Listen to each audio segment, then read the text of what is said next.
Com a paz do Senhor, vamos abrir as nossas Bíblias na carta de Pedro, a segunda carta de Pedro, no capítulo 2. Nós estamos fazendo uma série de palestras, a IBB está fazendo, e cada domingo nós estamos abordando um livro da Bíblia. Domingo passado, o pastor Marco Aurélio Queiroz falou da carta de 1 Pedro, hoje nós vamos falar de 2 Pedro. Na carta de 1 Pedro, um dos aspectos que é levantado lá é que Pedro está falando sobre inimigos externos. E nessa carta, a tônica mais importante são dos inimigos internos, o que ele chama dos falsos mestres. Então nós vamos ler a palavra com toda a reverência, com temor e tremor. Vamos ver o que o Senhor tem nos a dizer nessa manhã. 2 Pedro, no capítulo 2, começando no versículo 1, diz o seguinte: assim como no meio do povo surgiram falsos profetas, assim também haverá entre vós falsos mestres, os quais introduzirão dissimuladamente heresias destruidoras, até o ponto de renegarem o soberano Senhor que os resgatou, trazendo sobre si mesmo repentina destruição. E muitos seguirão as suas práticas libertinas, e por causa deles será infamado o caminho da verdade. Também, movidos por avareza, farão comércio de vós, com palavras fictícias. Para eles o juízo lavrado a longo tempo não tarda, e a sua destruição não dorme. Ora, se Deus não poupou anjos quando pecaram, antes precipitando-os no inferno, os entregou a abismos de trevas, reservando-os para o juízo, e não poupou o mundo antigo, mas preservou a Noé, pregador da justiça, e mais 7 pessoas, quando fez vir o dilúvio sobre o mundo de ímpios, reduzindo às cinzas a cidade de Sodoma e Gomorra, ordenou-as à ruína completa, tendo-as posto como exemplo a quantos venham a viver impiamente. Mas livrou Jó, afligido pelo procedimento libertino daqueles insubordinados, porque esse justo, pelo que via e ouvia quando habitava entre eles, atormentava sua alma justa cada dia, por causa das obras iníquas daquele. É porque o Senhor sabe livrar das provações os piedosos e reservar sob castigo os injustos para o dia do juízo, especialmente aqueles que, segundo a carne, andam em imundas paixões e menosprezam qualquer governo. Atrevidos, arrogantes, não temem difamar autoridades superiores, ao passo que anjos, embora maiores em força e poder, não proferem contra elas juízo infamante na presença do Senhor. Eles, todavia, como brutos e irracionais, naturalmente feitos para presa e destruição, falando mal daquilo que lhes são ignorantes, na sua destruição também hão de ser destruídos, recebendo injustiça por salário de injustiça que praticam, considerando como prazer a sua luxúria carnal em pleno dia. Com as nódoas e deformidades, eles se regalam nas suas próprias mistificações, enquanto banqueteiam junto convosco, tendo os olhos cheios de adultério, insaciáveis no pecado, engodando almas inconstantes, tendo o coração exercitado na avareza, filhos malditos, abandonando o caminho reto, se extraviaram, seguindo pelo caminho de Balaão, filho de Beor, que amou o prêmio da injustiça. Recebeu, porém, o castigo da sua transgressão, a saber, um mudo animal de carga, falando com voz humana, refreou a insensatez do profeta. Eles são como fontes sem água, como névoas impelidas pelo temporal. Para eles está reservada a negridão das trevas. Porquanto, conferindo palavras jactanciosas de vaidade, engodam com paixões carnais, por sua libertinagem, aqueles que estavam prestes a fugir dos que andam no erro, prometendo-lhes liberdade, quando eles mesmos são escravos da corrupção, pois aquele que é vencido fica escravo do vencedor. Portanto, se depois de terem escapado das contaminações do mundo mediante o conhecimento do Senhor e Salvador Jesus Cristo, se deixam enredar de novo e são vencidos, tornou-se o seu último estado pior do que o primeiro. Melhor lhe fora nunca terem conhecido o caminho da justiça, do que, após conhecê-lo, volverem para trás, apartando-se do santo mandamento que lhes fora ordenado. como eles aconteceu que diz certo adágio verdadeiro: o cão voltou ao seu próprio vômito, e a porca lavada voltou-se a revolver no lamaçal. Que o Senhor possa abençoar essa leitura que é sua, no capítulo 2 de Pedro. Senhor, muito obrigado por esse momento em que lemos a Tua palavra e agora vamos meditar nela. Te pedimos que o Teu Espírito venha falar ao nosso coração as Tuas verdades. É o que eu te peço em nome de Jesus. Amém.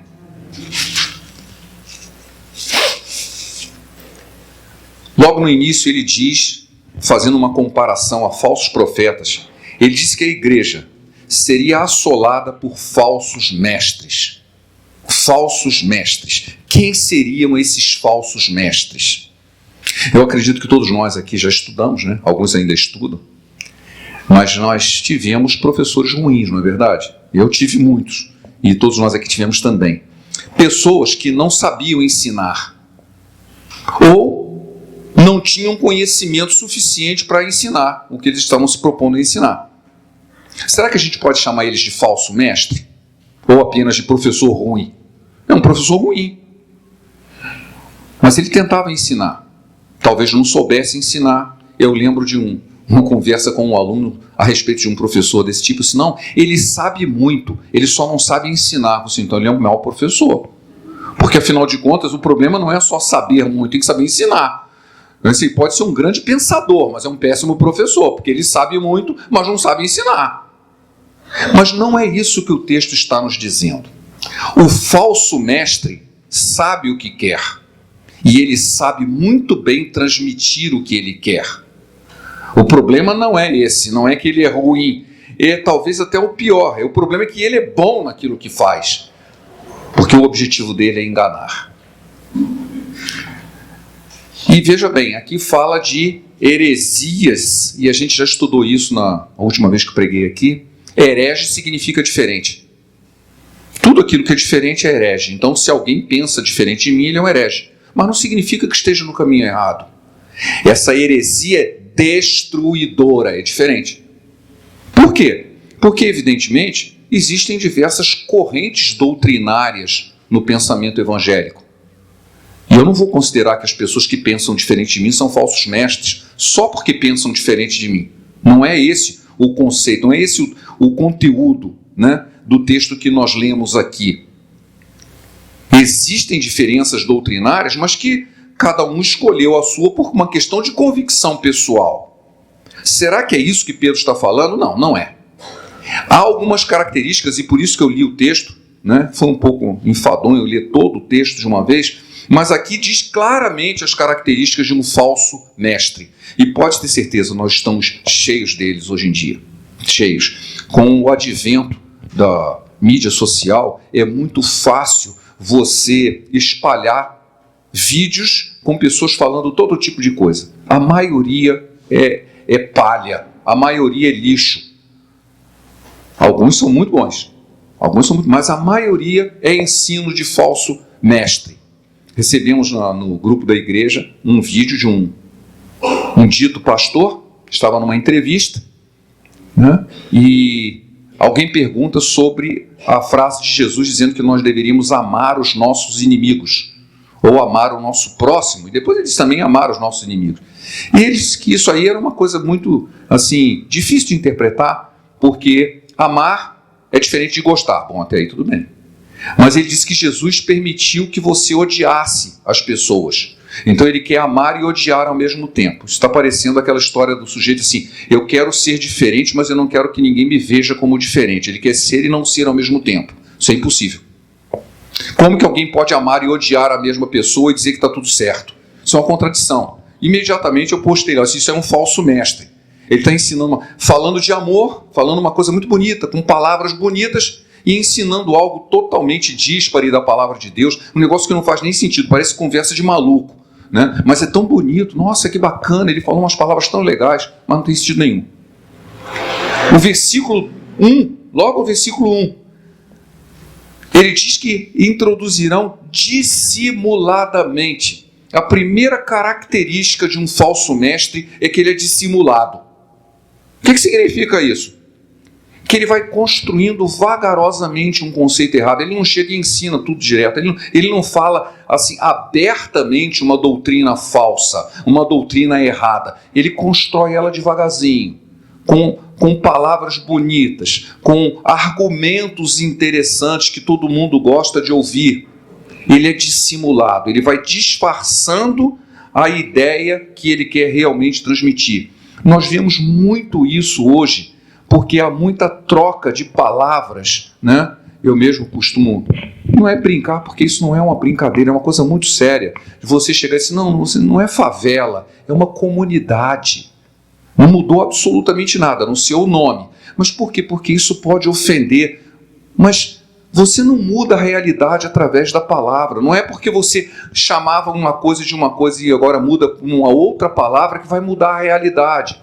Então, as pessoas criam palavras bonitas, mas é só para dissimuladamente espalhar o seu veneno, né? Você cria a ideia assim, não, mas não é assim. Então você fala com uma palavra diferente àquela realidade, querendo dizer que não é bem assim. Não, é assim. Eu tenho que ser assertivo. Se aquilo é uma realidade, por que eu vou inventar uma palavra diferente? Os dissimulados são assim, eles criam palavras para explicar o inexplicável, mas você acaba ouvindo aquilo e começa a passar a fazer parte da sua mente uma palavra que não tem sentido nenhum. Essa dissimulação, ela tem um objetivo. Ela vai ensinar coisas que são diferentes, por isso são hereges, né? Heresia é diferença, mas que é destruidora. Diz aqui, heresias destruidoras, até o ponto de renegarem o soberano Senhor que os resgatou, trazendo sobre si mesmo repentina destruição. Você vai devagarzinho construindo coisas e de repente você chega a um lugar que destrói totalmente o conceito do Evangelho.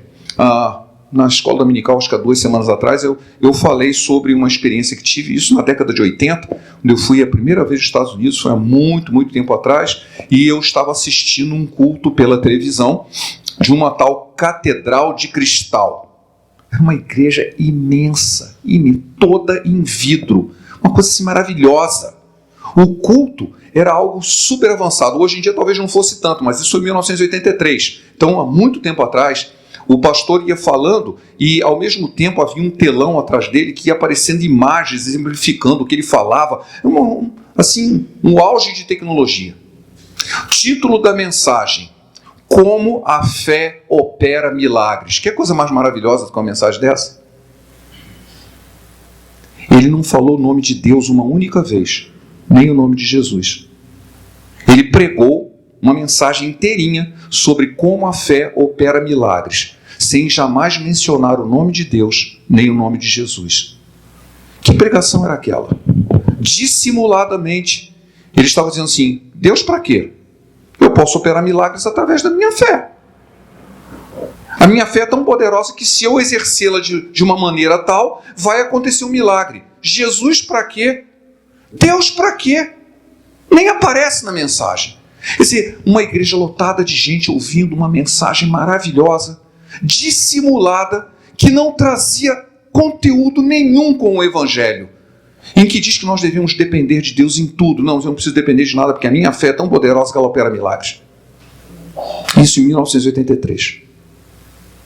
Impressionante. O uso de tecnologia para impressionar. Eles tinham um órgão de tubo. A igreja tinha um órgão de tubo tão grande que o coral ficava dentro do órgão. O órgão fazia um U e o coral cantava de dentro desse U. Então imagina um coral circundado pelos tubos de órgão, do órgão. Um negócio maravilhoso, uma coisa assim, incrível.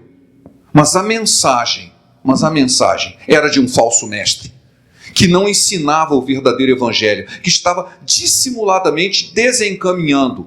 E, exatamente como diz o versículo 1, estavam renegando o soberano Senhor Jesus que os resgatou. Jesus para quê? Eu não preciso de nada. Se eu posso construir a minha própria vida, se eu posso fazer milagres com a minha fé, como se a minha fé tivesse algum poder, como se as minhas palavras tivessem algum poder. Se eu tenho poder nas minhas palavras, eu não preciso de Deus, não preciso de ninguém. Eu sou o meu próprio Deus. Em outras palavras, é isso que devagarzinho vai sendo construído e você está diante de uma heresia destruidora. Terceira característica de um falso mestre: sua motivação. A motivação de um pregador.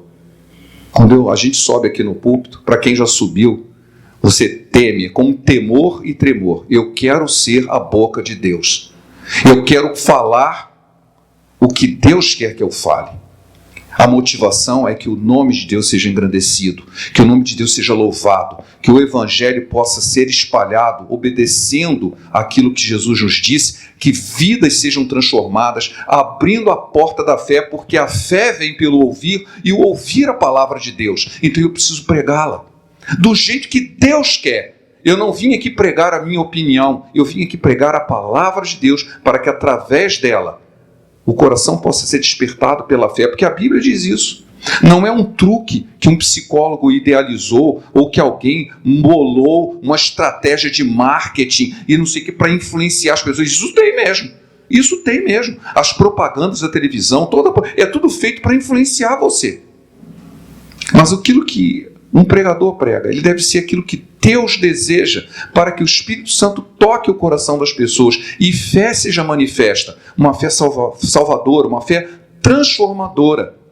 Essa é a motivação, a glória de Deus, o progresso do reino de Deus. Mas o que o texto nos diz é que o falso mestre, ele não faz isso com essa motivação, ele faz por ambição. Ele faz por ambição, ele faz por avareza. Aqui o texto que lemos, ele faz pelo comércio da fé. Comércio da fé. Ele faz isso através de manipulação, ele engana. Ele faz isso por vaidade. Ele faz isso por vaidade. Ele faz isso com arrogância. Ele faz isso cheio de paixões carnais. Eu lembro de ter lido um texto, há algum tempo atrás, de um famoso televangelista. Ele era muito famoso, não vou nem mencionar o nome, mas ele já esteve até aqui no Brasil, isso já tem uns 30 anos atrás, em que ele estava numa grande campanha evangelística, naquela época havia muito disso, né? Encheu o estádio, e ele estava tão arrogante, tão orgulhoso, que ele olha para a multidão, olha para os amigos que estavam do lado e assim, Deus, você precisa de mim, viu? Ele achou que Deus precisava dele. Não tardou uma semana, ele caiu em pecado e nunca mais seu ministério se ergueu. E ele desapareceu da mídia, não sei se já ainda é vivo ou não. Por quê? Porque em algum momento ele passou pela síndrome de Lúcifer, que achou que podia ser igual a Deus. Deus, você está precisando de mim, Deus não precisa de mim. Deus não precisa de mim. Eu preciso dele, ele não precisa de mim. Quando alguém chega assim, olha, eu estou fazendo um grande trabalho para Deus, Deus precisa de mim. Isso é pura arrogância, pura arrogância. Você vai estar a ponto de se tornar um falso mestre. E eu não quero ser assim. Arrogância, vaidade, comércio da fé. Tudo isso faz parte das características de um falso mestre. Eu tenho visto, interessante isso, porque eu vejo pessoas agindo como se fosse um ator. Tem um amigo meu, crente, e ele sempre me manda uns vídeos de alguém que ele gosta muito. Eu vou ouvir, né? Quero ver. E o indivíduo, ele prega, ele parece alguém fazendo uma performance teatral. É uma performance teatral aquilo. A palavra de Deus precisa disso, precisa que eu dê uns pulos, que eu dê uns gritos, que eu faça não sei o quê, vire umas cambalhotas, grude na parede, faça não sei o quê. Para que isso? No seminário que eu aprendi a pregar, eu não nasci sabendo, eu aprendi a pregar, diz o seguinte, a mensagem importa, não o mensageiro. É a mensagem que importa, o mensageiro devia ser transparente, ele não devia nem aparecer, basta a mensagem. Então você aprende a falar de tal forma que as pessoas prestem atenção no que você está falando, e não em você. E ensina-se até que tipo de roupa usar, porque eu imagino que se eu viesse vestido de palhaço aqui com o nariz vermelho, as pessoas iam olhar para mim e achar graça ficar olhando em mim, e não no que eu estou falando. Não é importante a minha pessoa, mas a mensagem que está sendo transmitida. Isso é ensinado no seminário. Você, olha, você tem que pregar, mas o importante é a mensagem, não é você. Quando você começa aquela... Olha aí para o seu irmão, faz não sei o quê. Você está distraindo da verdadeira mensagem, está chamando atenção para as estratégias de comunicação, e você pula para um lado e pula para o outro, e faz uns gemidos, uns grunhidos estranhos, como eu já vi. Para que isso? está chamando a atenção sobre si e não sobre a mensagem. Isso é característica de um falso mestre. Nós devemos buscar mostrar o Evangelho e não impedir que as pessoas cheguem ao Evangelho.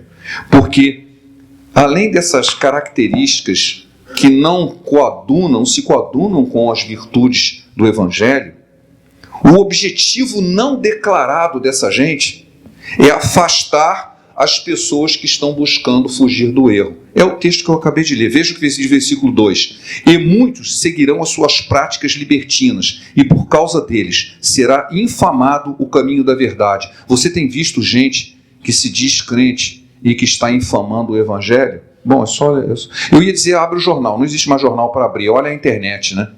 Um monte de gente escandalizando aí, fazendo tráfico de influência, falando coisas feias, dando escândalos sexuais, todo tipo de coisa, e uma porção de pessoas está se desviando por causa disso. Versículo 18.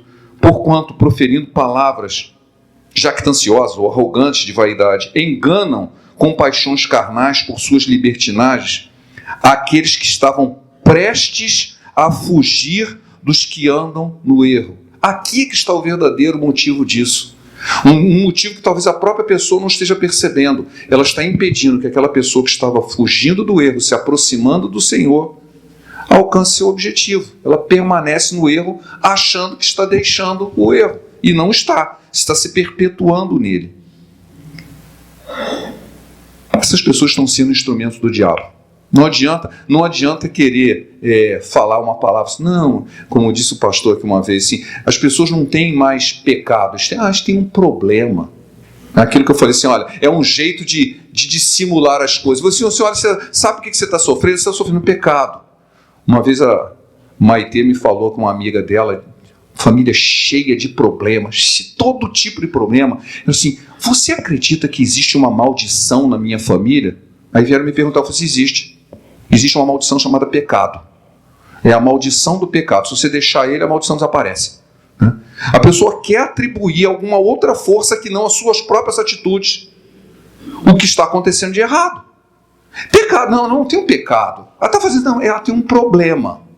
Aí virou sinônimo, né? Como se isso desculpasse. Pecado é pecado. E é isso que tem que ser dito. As pessoas querem sair disso, mas eu disse, não, peraí, não precisa sair, não.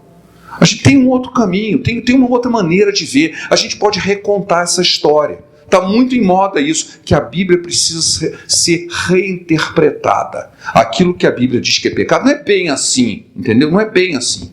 Tá? Eu não sei se eles vão recontar o céu também, não é bem assim, é meio céu, meio inferno. Então, se vocês perceberem hoje, os heróis dos filmes de herói, todos eles têm um lado escuro, um dark side que eles chamam, um lado escuro. Todos eles têm um lado bom de herói e um lado muito mau.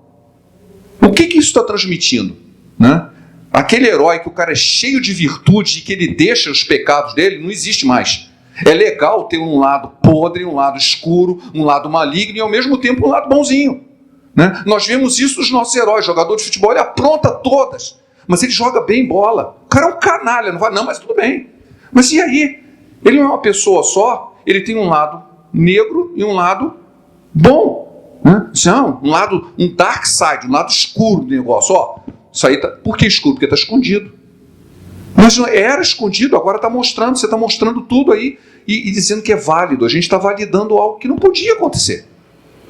Não, a Bíblia diz que essas pessoas serão julgadas. Foi o texto que eu li, serão julgadas e condenadas. Está reservado juízo para essa gente. Uma outra conversa fiada é que Deus não castiga. Eu não sei que Bíblia é essa desses pregadores que Deus não castiga, porque eu acabei de ler aqui um monte de castigo descrito aqui. Como que Deus não castiga? Né? Já castigou o mundo antes e tem um monte de lista aqui. Se eu não sei que Bíblia é essa. Uma Bíblia light, né? Assim, sem açúcar, sem nada, né? Diz que a melhor comida light é uma pedra de gelo. Ela não tem glúten, não tem açúcar, não tem nada, mas também não tem comida, você morre, né? Aí o que acontece? Essas pessoas estão simplesmente criando um falso evangelho para agradar as pessoas, por vaidade, por ganância, para enganar as pessoas e, no final de contas, está extraviando pessoas que queriam procurar o caminho da salvação. Então, são agentes do maligno. Podem ter certeza que o que diz aqui o texto é que essas pessoas vão ser punidas por isso. Versículo 3 diz também: por avareza, motivos, palavras fictícias, para eles o juízo está lavrado a longo tempo. Tem um juízo preparado para essa gente. O versículo 17 também reforça isso. Tais são como fontes sem água, como névoas impelidas por temporal. Para eles está reservada a negridão das trevas. Juízo para essas pessoas. Juízo para essas pessoas. Há uma palavra aqui importante, tá? Que no versículo 3 eu acabei de mencionar aqui, com palavras fictícias. Palavra fictícia hoje tem um outro nome. Chama-se narrativa. Não sei quantos vocês já ouviram falar isso, que na internet tem um monte de vezes. Narrativa. O sujeito pega um fato, às vezes não precisa nem ser um fato real, existente, e conta uma história daquele fato. É uma narrativa. Ele inventa uma história e isso é uma narrativa. Totalmente fictícia, mas ele transmite como se aquilo fosse verdade. E não é. E não é. Eu escutei essa semana um vídeo do Dr. Zeballos, não sei quantos já ouviram falar dele, é um cara que ficou muito famoso porque foi ele o primeiro a descobrir o tratamento do Covid, foi ele que começou o tratamento com corticoide, então foi ele que descobriu isso, antes até dos próprios ingleses e outras pessoas do exterior. Ele se tornou muito famoso com isso, foi atacado porque ninguém queria que curasse ninguém, e ele aparece na internet falando, não vou falar sobre Covid não, eu vou falar sobre, ele contou uma ilustração muito interessante. Ele falou assim: nós não podemos encontrar uma explicação plausível por um fato não existente. Um não fato. Aí ele dá um exemplo. Mosquito transmite AIDS?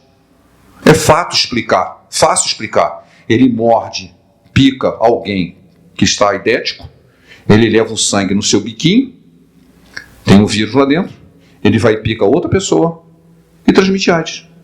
Pronto, eis a explicação. Só que isso não é um fato, nunca aconteceu. Você tem uma explicação de algo que não aconteceu. Assim, mas como assim? Se não aconteceu, para que existe uma explicação para algo que não aconteceu? Então acontece aqui essas histórias fictícias. Você conta uma interpretação de algo que nunca aconteceu. E você está enganando as pessoas como se aquilo fosse verdade. Você dá uma explicação para algo que nunca aconteceu, como se aquilo fosse a verdade de um fato. E não é. E não é. O fato é que aqui o texto fala dessas coisas fictícias, porque existe uma discussão aqui profunda que vale a pena a gente pensar. É possível perder a salvação? Porque logo no primeiro texto aqui, versículo 1, diz assim: eles renegam ao Senhor que os resgatou. E isso aqui tem um problema de tradução. Há um problema de tradução, porque o texto original diz que é o Senhor que os comprou. E comprar é diferente de resgatar. Comprar é diferente de resgatar. Comprar é pagar o preço. Resgatar é pegar o que você comprou. Jesus pagou o preço de todos os pecadores? Sim, pagou. Ele resgatou todos? Não. Ele não resgatou todos. Então o texto aqui tem uma complicação, porque o original diz que eles renegaram o Senhor que os comprou, mas a palavra fala assim: resgatou. Eu posso renegar aquele que me comprou? Claro que eu posso. Ele me comprou, mas eu não quero ser comprado. Eu não quero ser comprado. Existe uma famosa ilustração sobre salvação, é o seguinte: vai ter um show ali, e você gostaria de assistir, mas você não tem dinheiro. Aí você, não, mas o shopping ali está dando uma promoção para você pode ir no show de graça, é só você ir pegar o ticket. Você entra no show? Não, você tem que pegar o ticket primeiro. É de graça, mas você tem que pegar, você tem que resgatar. Senão você chega assim: eu vim aqui e disseram que é de graça, eu vou entrar. Não vai entrar, cadê o ticket? Você não entra. Você não entra. Você tem que ser resgatado. Jesus resgatou aqueles pelo qual ele morreu, mas nem todos. Ele pagou o preço de todos, resgatou só alguns, aqueles que o aceitaram. Aqueles que o aceitaram. Aqui diz que essas pessoas renegaram aquele que o comprou. Eles nunca foram salvos.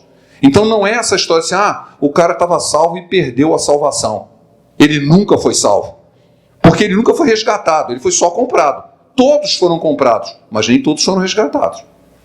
Uma coisa interessante sobre essa questão da salvação é que é lógico que existem pessoas correntes que dizem que a pessoa pode perder a salvação uma vez obtida a salvação. Mas ela não é tanto uma questão teológica, assim, pega um texto que fala sobre isso e vamos analisar. A principal questão sobre isso é que todos nós aqui conhecemos um monte de gente, a começar de mim mesmo, que já caminhou na fé e hoje em dia está fora da fé. Todos nós aqui conhecemos. Se alguém que nunca conheceu uma pessoa que dizia que foi crente e hoje em dia não é mais, vai ser um milagre.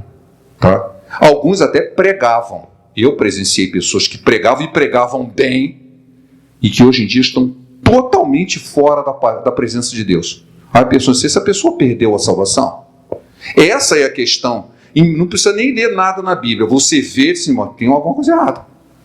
Tem uma coisa errada. A pessoa andava na fé, falava de Jesus e pregava, mostrava uma fé enorme, como de repente, acabou.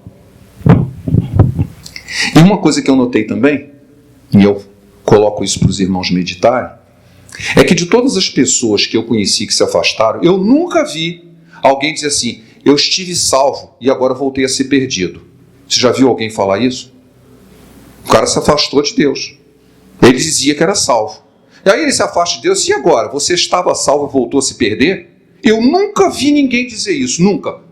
Todas as pessoas que eu conheço que se afastaram do caminho, quando você pergunta o que aconteceu, não tem mais sentido nenhum isso para mim, isso não significa mais nada para mim.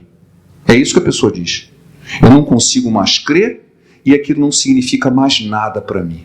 Em momento algum eles dizem que tiveram certeza da sua salvação um dia. Porque se tivessem, alguém assim, eu estava salvo e agora estou perdido. Porque o crente de verdade, ele fala o contrário. Eu estava perdido e eu fui achado. Eu era cego e agora eu vejo.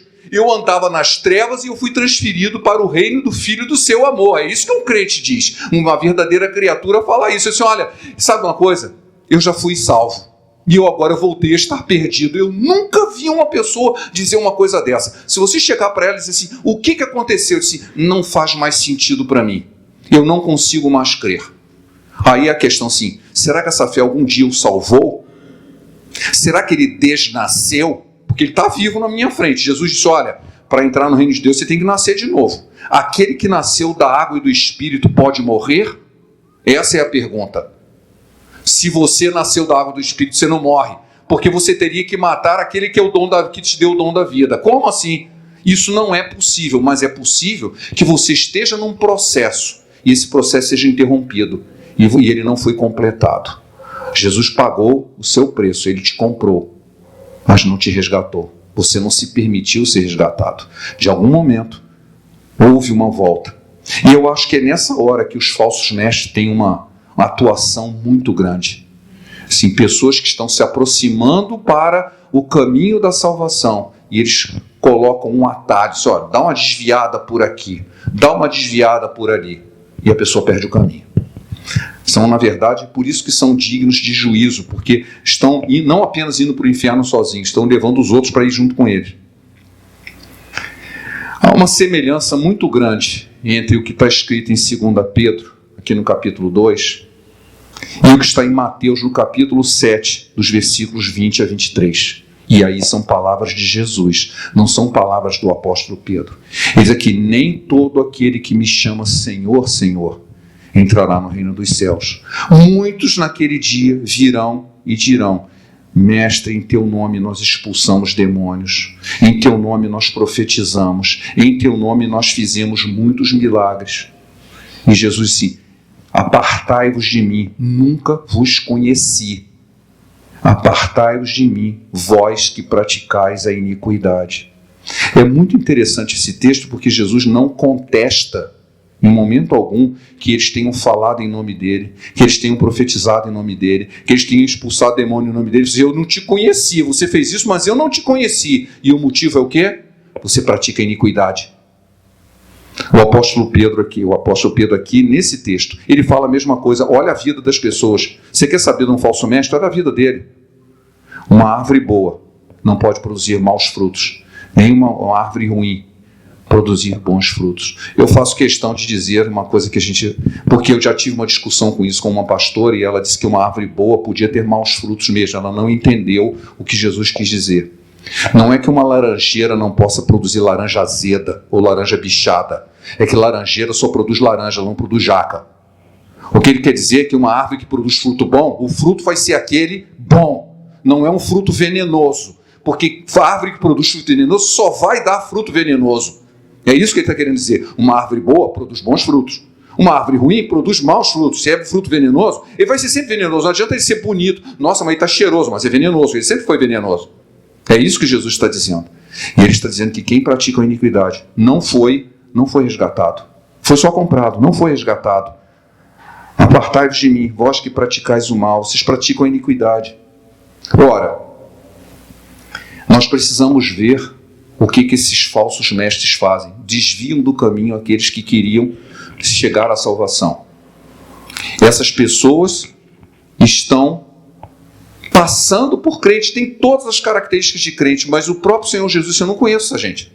Eles praticam a iniquidade, estão a serviço do maligno, estão destruindo o evangelho, o verdadeiro evangelho, estão levando pessoas para se desencaminharem.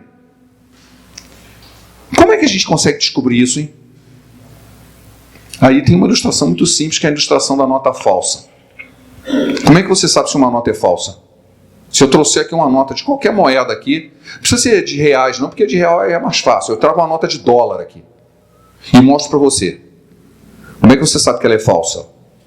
Só tem um jeito. Você tem que conhecer a verdadeira. Se você conhece a verdadeira, você diz que isso aqui é falsa. Por quê? Porque é diferente da verdadeira. Por mais parecido que seja, é diferente. É muito parecido, mas é diferente. No meu trabalho, eu já até usei uma ilustração uma vez, que não foi um momento muito bom, mas é o seguinte, você sabe que a diferença de um ser humano para um chimpanzé, o DNA, é de 1,12%, menos de 2%. O DNA de um chimpanzé é menos de 2% de um ser humano. Ele é igualzinho ao ser humano, né? Só que não, né? Totalmente diferente. Mas é muito parecido. Mas é totalmente diferente. É muito parecido e totalmente diferente. Já imaginou? Pouco mais de 1% do DNA do chimpanzé é diferente de um ser humano. E ele é totalmente diferente. A mesma coisa se trata as coisas de Deus. Não adianta ser parecido. Pode ser muito próximo, mas é diferente. É falso. É uma nota quase igual à verdadeira. É só 1% diferente, mas é falsa. Então nós temos que conhecer a palavra de Deus, para que quando um falso mestre falar uma palavra que é 1% diferente, você sabe que a palavra é falsa, porque ela não é igual à verdadeira. E para isso eu preciso conhecer a palavra de Deus. Por isso que nós temos escola dominical, aproveitar para fazer propaganda, né? Para a gente estudar a palavra de Deus. Porque sem estudar a palavra de Deus eu não posso conhecê-la e saber se essa é a palavra de Deus. O que se falar diferente é porque é falso. É porque é falso. O texto final de Pedro, na segunda carta de Pedro, no capítulo 3, eu quero ler para vocês para terminar essa breve meditação, diz o seguinte, 2 Pedro 3, versículos 14 a 18. Por essa razão, amados, esperando essas coisas, empenhai-vos por seres achados por ele em paz, sem mácula e irrepreensíveis. E tende por salvação a longanimidade do nosso Senhor, como igualmente o do nosso amado irmão Paulo vos escreveu segundo a sabedoria que lhe foi dada, ao falar acerca desses assuntos, como de fato costuma fazer em todas as suas epístolas, nas quais há certas coisas difíceis de entender. Interessante a Bíblia dizer que existem coisas difíceis de entender na Bíblia, mas está aqui, e é verdade. Costuma fazer, as quais são certas coisas difíceis de entender, versículo 16, que os ignorantes e instáveis deturpam, como também deturpam as demais escrituras, para a própria destruição deles. Vós, amados, prevenidos como estáis de antemão, acautelai-vos, não suceda que, arrastado pelo erro desses insubordinados, descaiais da vossa firmeza, mas antes, crescei na graça e no conhecimento do nosso Senhor e Salvador Jesus. A Ele seja glória, tanto agora como no dia eterno.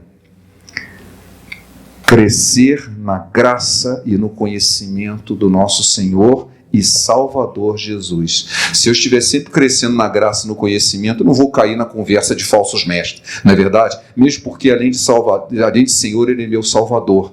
E eu, sendo salvo em suas mãos, jamais serei tirado. Aquele que vier a mim, jamais jogarei fora, disse Jesus. Estando nas mãos do Senhor, nós não vamos ser mais tomados. Vamos manter a nossa fé firme, não vamos nos deixar enganar por falsos mestres, mas pelo contrário, vamos crescer na graça e no conhecimento do Senhor Jesus. Amém? Pai, muito obrigado por esse momento em que estamos diante da Tua presença, meditando na Tua palavra. Corrige as imperfeições humanas que foram feitas e que o Teu Espírito fale completamente a Tua vontade em nossos corações. É o que te pedimos em nome de Jesus. Amém.